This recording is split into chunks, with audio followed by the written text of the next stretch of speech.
지난 1일부터 시작한 다니엘 기도회가 연일 은혜 중에 진행되고 있습니다. 하반기 들어서 사역 일정이 너무나 지금 바쁜 그런 가운데 있습니다. 목사이지만 그래서 매일 저녁 그 기도에 참여하는 것이 참 버겁고 또 몸도 피곤하기도 합니다. 하지만 그래도 참여하면은 매일마다 주시는 그 은혜가 새롭기 때문에 그 피곤함도 있고 그렇게 또 매일매일 진행을 하고 있습니다.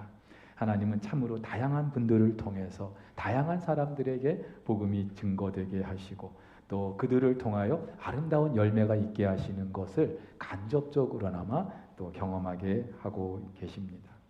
특별히 혼자 계신 어르신들에게 매일마다 우유를 배달하는 일을 비롯해서 시각장애인, 한센병 환자, 마약 중독자, 암 환자, 그리고 노숙인들에게 그리스도의 그 사랑과 또 복음을 전하는 분들, 그분들의 아름답고 감동적인 그 이야기들을 접하면서 정말 큰 은혜를 받고 있어요. 도전을 받고 있고 또 이제 반환점을 돌았는데 앞으로 남은 기간에도 또 얼마나 큰 은혜를 주실지 기대가 됩니다.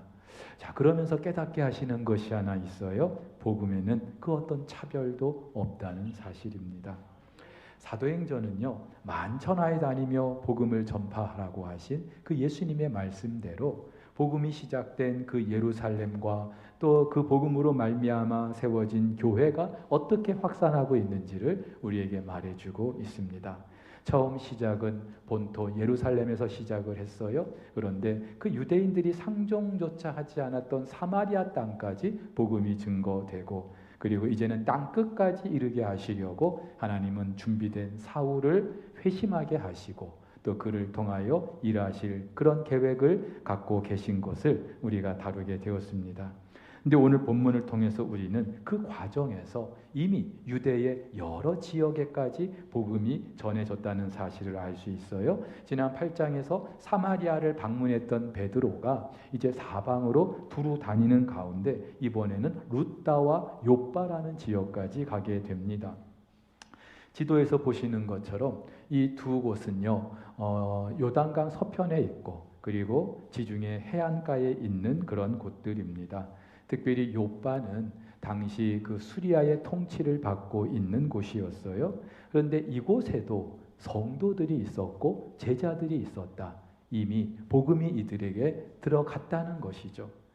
예수님의 그 겨자씨 비유처럼 작고 정말로 초라하게 시작했던 이 복음이 시간이 지나면서 점점 더 멀리 확산하고 있는 것을 볼 수 있는 거예요. 그런데 단지 이 복음이 지리적으로만 그렇게 널리 퍼지는 것이 아니라 오늘 본문은 계층과 신분을 뛰어넘어서 그 누구에게라도 복음이 된다는 사실을 말해주고 있습니다. 루다의 애니아는 남자인데 욥바의 다비다는 여자예요.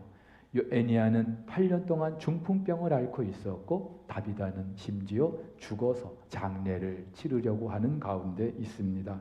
게다가 오늘 욥바에는 유난히 많은 과부들이 있어요. 무두장이 시몬도 소개되고 있습니다.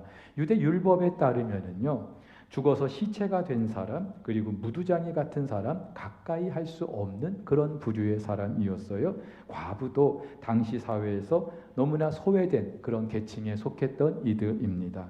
그런데 이들에게도 복음이 전해졌고 베드로가 이들과 함께 있는 사실을 오늘 성경이 다루고 있습니다.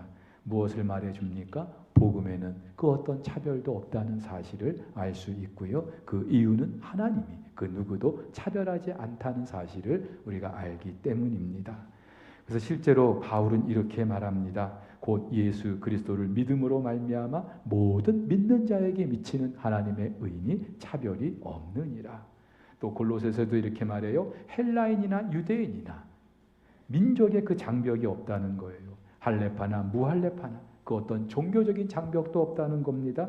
야만인이나 스구디아인이나 문화적인 장벽도 없고 종이나 자유인이나 사회적인 그 어떤 장벽도 없는 차별이 있을 수 없나니 오직 그리스도는 만유시요 만유 안에 계시니라. 그렇죠? 예수 그리스도께서 온 만유 가운데 계시고 만유를 주관하고 계시기 때문에 그 예수 그리스도 안에서 그 어떤 차별도 있을 수가 없다는 거예요. 그런데 원래는요 그렇지 않았어요. 예루살렘 성전만 해도 하나님이 계시다고 여겨지는 그 지성소, 아무나 가까이 할 수가 없었습니다. 그 지성소를 중심으로 제사장의 뜰이 있고 이스라엘의 뜰이 있고 그리고 이 여인들의 뜰이 있어요. 그리고 이 여인들의 뜰과 그 담 하나를 사이에 두고 이방인의 뜰이 있는데 이방인들은 절대로 그 담을 넘어갈 수도 없었고 그 지성소가 있는 성전에 들어갈 수도 없었어요. 자, 그런데 하나님의 아들 예수 그리스도께서 그 모든 차별과 장벽을 무너뜨리신 것이죠. 그래서 바울이 이렇게 말해요. 그는 우리의 화평이신지라 둘로 하나를 만드사 원수된 것 곧 중간에 막힌 담을 자기 육체로 허셨다고요. 십자가의 죽으심으로 하나님과 우리와의 그 관계, 그 장벽이 세워진 걸 허물어 버리신 그 하나님. 하나님과 우리와의 그 장벽이 허물어졌는데 이 세상에 우리끼리 정한 그 모든 차별이 무슨 의미가 있겠습니까? 인도에는요 아직도 카스트라는 그 신분 제도가 있어요. 브라만, 크샤트리아, 바이샤, 수드라라고 일컬어지는 4개의 그 신분이 세습돼요. 태어나면서부터 이 신분을 가지고 태어나는 거예요. 죽도록 죽을 때까지 그 신분으로 사는 겁니다. 지금은 법적으로 폐지가 되었다고는 합니다만 아직도 사회 곳곳에 이 신분제가 남아 있어요.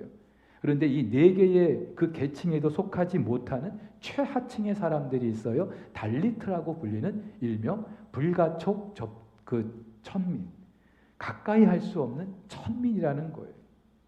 이 사람들은 신의 몸에서 태어나지 못했기 때문에 일반 사람들이 거주하는 곳에 살지도 못해요. 그들이 들어가는 식당에 들어가지도 못해요. 대부분이 문맹이고 다른 카스트와 결혼도 할 수 없고 또 사원을 더럽힌다고 생각해서 힌두 사원에 들어갈 수도 없어요. 불결함을 옮기기 때문에 흙 위에 발자국을 남겨서도 안 되고 침을 흘려서도 안 돼요. 그래서 이 사람들은 목에 항아리를 들고 다니며 침을 뱉어도 그 항아리에 뱉어야 되고 뒤에 빗자루를 달고 다니면서 자기가 걸어온 발자국을 다 지워야 돼요. 한마디로 사람 이하의 그런 삶을 살았던 것이죠. 그런데 바로 이들에게도 복음이 들어갑니다. 하나님께서는 예비된 선교사님들을 통하여 이들에게도 복음이 전해지게 하시고 이들을 하나님께서 회복하여 주시는데 마치 들에서 양을 치는 목자들에게 예수 그리스도의 탄생의 소식을 알려주신 것처럼 예수님이 직접 세리와 창기들을 찾아가셨던 것처럼 이들에게도 그리스도의 복음이 전해지게 하신 거예요. 그 복음으로 말미암아 이들에게 글을 배우게 되고 병원과 약국도 운영하게 되고 노인과 장애인 시설들을 통하여 치료받지 못하는 그 달리트들을 돌보고 있다고 합니다. 이 모든 것이 다 복음으로 말미암아 나타나게 된 거죠. 그래서일까요? 그 인도의 기독교인들 가운데 절대 다수가 바로 이들이라고 합니다. 그들의 그 가난한 마음이 복음을 받아들이게 했던 거죠. 여러분 이것만 봐도 우리가 알 수 있는 게 있어요. 은혜는요. 하나님의 은혜는요.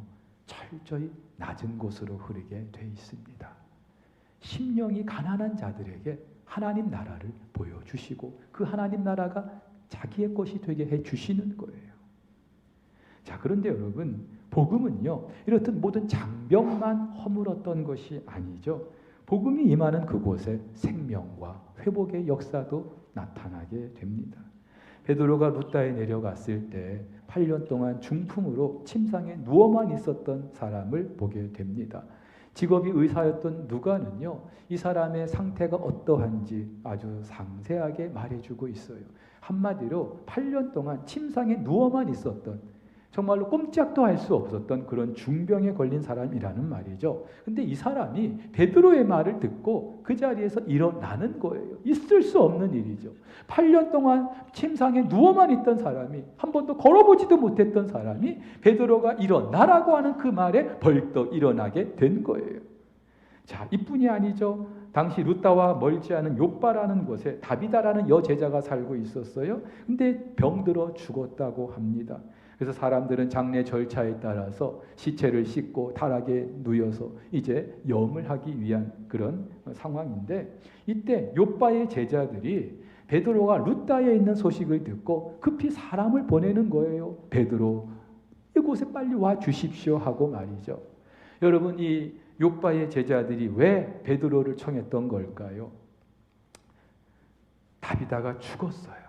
그래서 이제 장례를 치르려고 합니다. 그런데 그 베드로를 청해서 죽었지만 이 다비다를 다시 살리고 싶은 거예요. 어떤 사연이 있었던 걸까요? 오늘 성경을 보니까 이 다비다라는 여인 평소에 선행과 구제를 많이 했다고 합니다. 그것도 그냥 많이 하는 정도가 아니라 심히 많았다.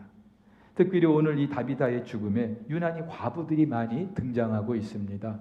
아마도 이 다비다가 생전에 자기의 그 재물을, 자기의 소유를 팔아서 그 가난하고 소외된 그 과부들에게 속옷과 겉옷을 지어 입혔던 것 같아요. 당시 겉옷은요, 그냥 단지 우리 위에 걸치는 외투 정도가 아니라 유사시에는 전당포에 맡기고 돈과 바꿀 수 있는 그 정도로 값어치가 있는 거였어요. 그러니까 한마디로 이 다비다라는 여인이 그 당시에 정말로 돈 없고 소외된 그런 사람들을 어떻게 돌봤는지 알 수 있는 거죠. 한번 생각해 보세요. 이런 다비다가 얼마나 고마웠을까요?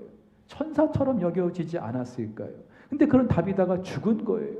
얼마나 안타까웠을까요? 얼마나 슬펐을까요? 그런데 마침 저 룻다의 베드로라는 사람이 8년 동안 중풍으로 앓고 있는 그 사람을 일으켰다는 소식을 듣게 된 거예요. 그런 베드로라면 이 다비다가 죽었지만 다시 살 수 있지 않을까 싶어서 베드로를 청했던 거예요. 그리고 과연 그 베드로는 죽었던 다비다도 다시 살려냅니다. 있을 수 없는 일이죠. 그런데 여러분, 베드로의 능력이 탁월해서 그런 게 아니죠. 베드로와 함께 하셨던 예수 그리스도 그분의 능력으로 된 일인 줄 믿으시기를 바랍니다. 애니야를 일으킬 때도 예수 그리스도의 이름으로, 다비다를 살릴 때도 무릎을 꿇고 기도했다고 합니다. 한마디로 베드로에게 어떤 특별한 능력이 있어서가 아니라 그가 믿는, 그리고 그 안에 계시는 부활하신 예수 그리스도의 그 능력으로 된 일인 줄 믿으시기를 바랍니다. 근데 여러분, 이런 베드로의 모습을 보면서 우리는요, 생전에 그 예수님의 모습을 보게 되는 거예요. 중풍 때문에 8년째 침상에 누워있던 그 애니야를 보면서 예수님 생전에 그 가버나움의 한 중풍병자를 우리는 생각할 수 있어요. 이 사람도 아무것도 할 수가 없었을 거예요. 그래서 주변에 사람들이 들 곳에 싣고 예수님 계신 곳 그 지붕을 뜯고 그 침상채에 내리지 않았습니까? 베데스다 연못가에 38년 된 병자가 그렇지 않았을까요? 저 연못에 들어가면 내가 살 수 있을 텐데 나를 넣어줄 사람이 없어서 38년 동안 아무것도 하지 못한 채 그렇게 그 연못가에 있었던 그 병자. 근데 예수님께서 그들을 찾아가십니다. 그리고 그들을 일으켜 주시죠. 그리고 성경은요, 그들이 각각 자기가 누웠던 그 자리를 들고 걸어갔다고 말하고 있어요. 오늘 애니야가 그랬던 것처럼 말이죠. 또 욥바의 다비다를 살렸던 이 사건, 이 모습에서 우리는요, 예수님께서 나인성 과부의 아들을 살리시는 것, 그리고 회당장 야이로의 딸을 살리시는 것을 우리가 오버랩해서 볼 수 있습니다. 실제로 야이로의 딸을 살릴 때 예수님 말씀하셨어요. 소녀야 일어나라, 달리다 쿰, 소녀야 일어나라. 근데 오늘 베드로가 이 다비다를 일으킬 때도 다비다 쿰, 철자 하나 차이가 밖에 나지 않나요? 한마디로 부활하신 예수님께서 지금 베드로의 그런 삶 속에서 함께 하시면서 당신의 그 부활하심을, 당신의 그 능력을 드러내고 계시다는 것이죠. 그런데 여러분, 그 예수 그리스도는 지난 2000년 전만 그랬던 것이 아니고 지난 2000년 기독교 역사 속에서, 아니 지금도 여전히 동일하게 그와 같은 일들을 이루고 계시는 줄 믿으시기를 바랍니다. 이미 우리 가운데 경험하신 분들이 있어요. 매일 저녁 다니엘 기도회 그 강사들을 통하여서 하나님께서 이런 은혜가 지금도 일어나고 있다는 사실을 깨닫게 하고 계셔요. 어제 그 조혜련 집사님도 8남매 중에 5째 딸로 태어나서 평생을 일본 불교에 심취해서 그렇게 살다가 정말로 인생에 쓰디쓴 그 모든 고통을 다 겪고 나서 그래도 우리 주님께서 그 집사님을 찾아가 주셔서 만나게 하시고 지금은 본인뿐만이 아니라 그 8남매 중에 거의 모두가 다 어머니까지 다 예수님을 영접하고 이전과는 전혀 다른 삶을 살고 있는 그 모습을 우리에게 간증해 주시지 않았습니까? 사랑하는 우리 석포교회 성도 여러분, 우리 가운데도 때로는 육신의 그 연약함 때문에, 때로는 이런저런 삶의 문제로 인하여서 밤잠을 이루지 못하고 깊은 시름 가운데 살아가는 분들 계셔요. 목회자로서 하루도 바람 잘 날이 없어요. 우리 성도들 가운데 목사님 이런 문제가 있어요. 저 가정에 이런 아픔이 있어요. 그런 소식을 들을 때마다 너무나 참 가슴이 아파요. 내가 베드로가 돼서 정말로 손을 얹으면 일어나고 죽었어도 살아나고 그랬으면 싶은 일들이 얼마나 많은지 몰라요. 하지만 여러분, 하나님께서는 지금도 이와 같은 일들을 이루고 계심을 믿으시기를 바랍니다. 우리 가운데 그 어떤 아픔도 고통도 문제가 있다 할지라도 예수 그리스도 그 이름으로 하나님께서 회복하시고 새로운 생명을 허락해 주시는 줄 믿으시기를 바랍니다. 그 아픔, 그 고통 부여잡고 혼자서 쓸쓸히 그렇게 깊은 밤을 헤매일 것이 아니라 기도의 자리에서, 은혜 받는 자리에서 요즘같이 그 다니엘 기도에 오셔요. 함께 말씀 듣고 은혜 받고 기도하면서 하나님께서 우리에게 어떠한 은혜를 베풀어 주시는지 경험할 수 있기를 예수님의 이름으로 축복합니다. 그런데 여러분, 우리가 진짜 생각해야 될 것이 있어요. 복음이 가져다주는 생명과 회복, 물론 이 땅에서 우리가 누릴 수 있는 그런 물리적인 것, 육체적인 것도 참 중요합니다. 하지만 과연 그것이 전부일까요? 8년 동안 침상에 누워있던 이 애니야, 소원이 있었다면 단 하루만 살아도 내가 두 발로 걸어보고 싶지 않았을까요? 이미 죽었던 그 다비다, 그를 지켜보는 주변의 많은 사람들, 하나님이 이 다비다를 살리셔서 하루만이라도 우리 곁에 있게 해주시기를 바라지 않았을까요? 실제로 하나님이 그렇게 해주셨어요. 그런데 여러분, 그랬던 애니야도, 그랬던 다비다도 언젠가는 죽지 않았을까요? 단지 그 생명이 조금 더 연장됐을 뿐이겠죠. 물론 그것도 엄청난 일이죠. 그리고 이 땅에서 온갖 고통과 또 시름으로 힘들어하는 우리 인생들에게 그것도 하나의 복음이 될 수 있을 거예요. 하지만 하나님께서 우리에게 주고자 하시는 그 축복이 그것이 과연 전부일까요? 이 땅에서 물리적으로 육체적으로 누리는 것이 과연 하나님 주고자 하시는 축복의 전부일까요? 그것을 위해서 하나님이 천지를 지으신 하나님께서 당신의 아들을 십자가에 내주셔야만 했을까요? 사랑하는 우리 성도 여러분, 여기서 우리가 알 수 있는 것이 있어요. 하나님께서 예수 그리스도를 통하여 우리에게 주고자 하시는 진짜 축복, 진정한 생명, 영원한 생명, 저와 여러분들에게 있는 줄 믿으시기를 바랍니다. 바로 이 일을 위해서 하나님께서는 그 아들 예수를 십자가에 내주셨던 거예요. 에베소서 2장에서 바울은요, 예수를 만나기 전 저와 여러분들의 그 상태를 허물과 죄로 죽었다, 그렇게 말합니다. 완료 시제로 말해요. 죽을 수밖에 없었다가 아니고요, 이미 죽었다, 아무런 소망이 없다, 본질상 진노의 자녀다.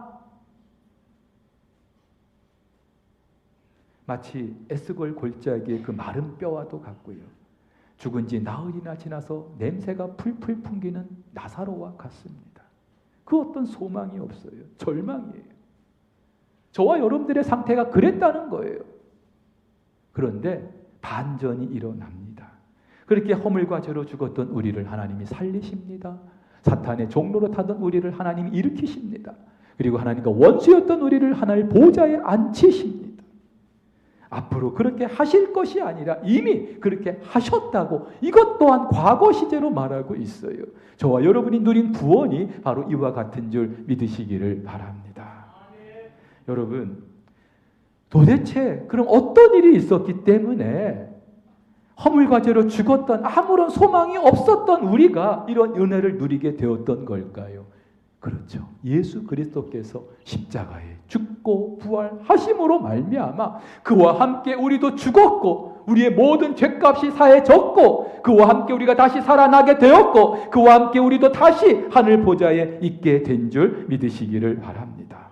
그래서 바울은요, 그냥 우리를 하나님이 살리신 게 아니라 그리스도와 함께 우리를 살리셨다. 그리스도와 함께 우리를 일으키셨다. 그리스도와 함께 우리를 하늘 보좌에 앉히셨다. 그렇게 말하고 있어요.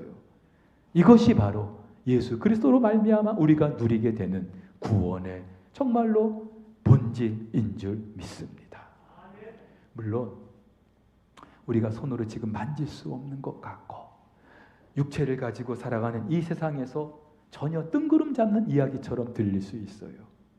여전히 우리의 육신을 가지고 살고 있기 때문에 이 세상의 어떤 그런 원리와 법칙의 지배를 받고 사는 것처럼 생각될 수 있어요.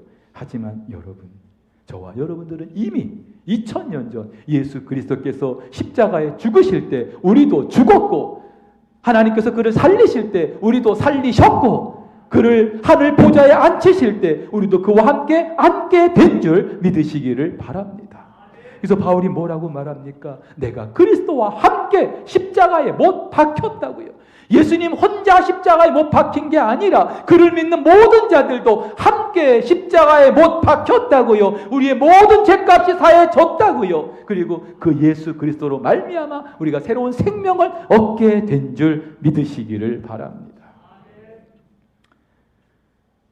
여러분, 이것을 말하는 것이 그 예수 그리스도를 영접함으로 말미암아 이와 같은 정말로 있을 수 없는, 설명이 안 되는 이 신비를 경험하는 것이 바로 저와 여러분들이고, 오늘 그것을 기념하는 것이 또 세례식이.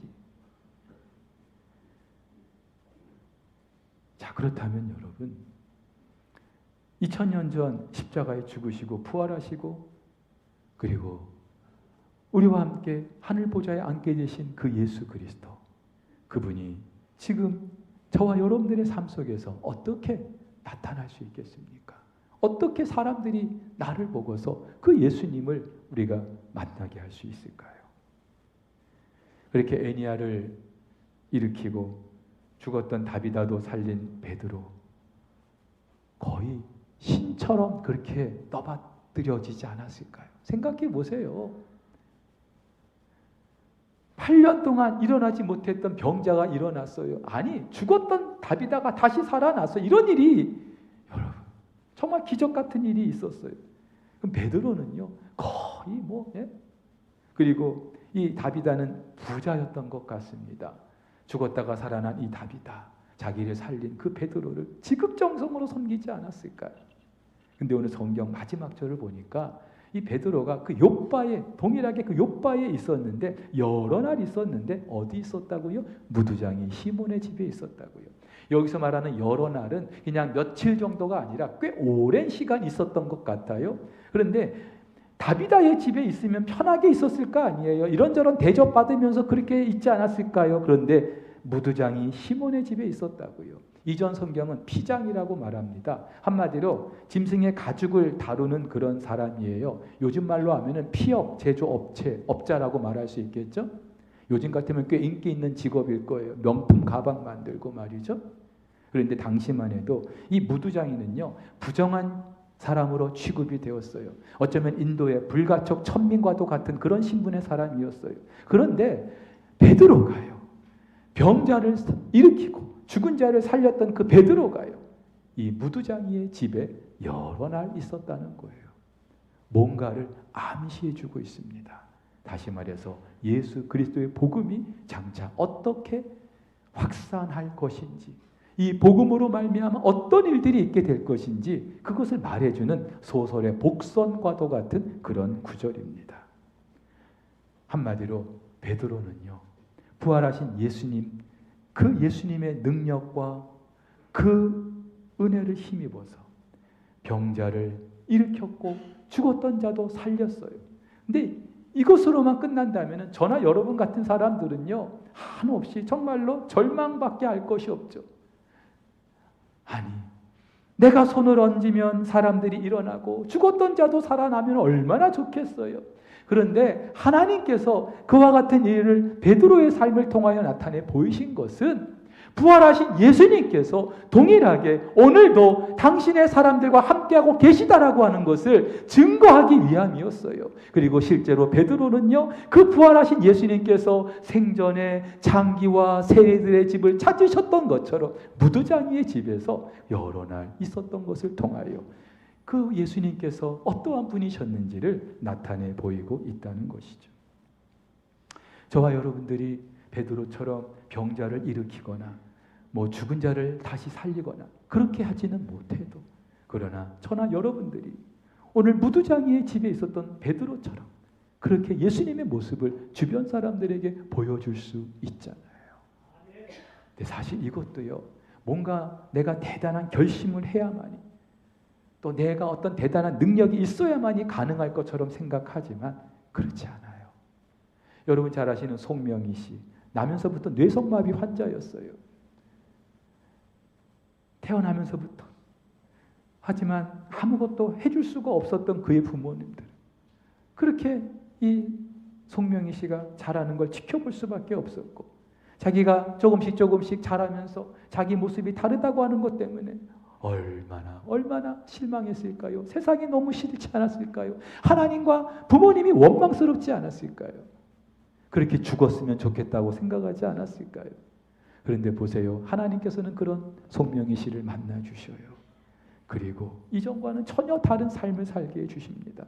여전히 예수님을 만났어도 뇌성마비가 나은 게 아니에요. 고침받은 게 아니에요. 여전히 말을 못해요. 걷지를 못해요. 하지만 정말로 삐뚤삐뚤 그 몽당 연필 가지고 하나님 주시는 그 은혜를 하나씩 받아 적으면서 그 시가 알려지면서 삶에서 절망 가운데 살아가는 그 어떤 소망도 없었던 사람들이 그 시를 읽고 그 시를 통해서 예수님을 알게 되고 예수 안에서 참된 생명과 회복의 역사를 경험하고 있는 거 우리는 잘 알고 있어요.